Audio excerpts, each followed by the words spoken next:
Now we'll go into the Sproulian view of free will by appealing to irony or to a form of paradox. I would like to make this statement, that in my opinion, every choice that we make is free,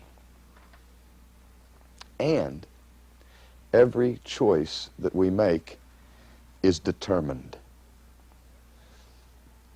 Every choice that we make is free, and every choice that we make is determined. Now that sounds flatly contradictory, because we normally see the categories of determine and free as being mutually exclusive categories, saying that if something is determined by something else, which to say it's caused by something else, would seem to indicate that it couldn't possibly be free.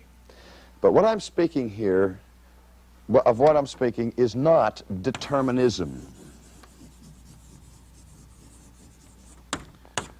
Determinism means that things happen to me strictly by virtue of external forces. But in addition to external forces that are determining factors in what happens to us, there are also internal forces that are determining factors. What we're saying all night, along with Edwards and Calvin, is that if my choices flow out of my disposition and out of my desires, and if my actions are an effect that have causes and reasons behind them, then my personal desire, in a very real sense, determines my personal choice. Now, if my desires determine my choice, how then can I be free? Remember I said that in every choice, our choice is both free and determined. But what determines it is me. And this we call self, you fill it in, determination.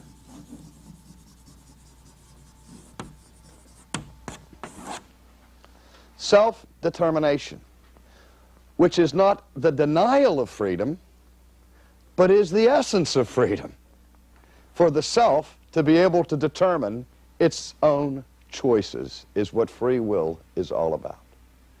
Now, the simple point I'm trying to make is that not only may we choose according to our own desires, but in fact, we do always choose according to our desires. And I'll take it even to the superlative degree and say, in fact, we must choose always according to the strongest inclination at the moment. And that is the essence of free choice, to be able to choose what you want. Now, the problem with the sinner, obviously, is not that the sinner in his fall has lost the faculty of choice. Sinners still have minds, sinners can still think, sinners still have desires, sinners still have wills. And the will is still free insofar as it is able to do what the sinner wants it to do. Where is the problem? The problem is in the root of the desires of the heart in fallen man. That because he has an evil inclination, a desire for sin, he sins. Sinners sin because they want to sin. Therefore, they sin freely. Sinners reject Christ because they want to reject Christ. Therefore, they reject him freely. And before a person can ever respond positively to the things of God and choose Christ and choose life, he must have a desire to do that.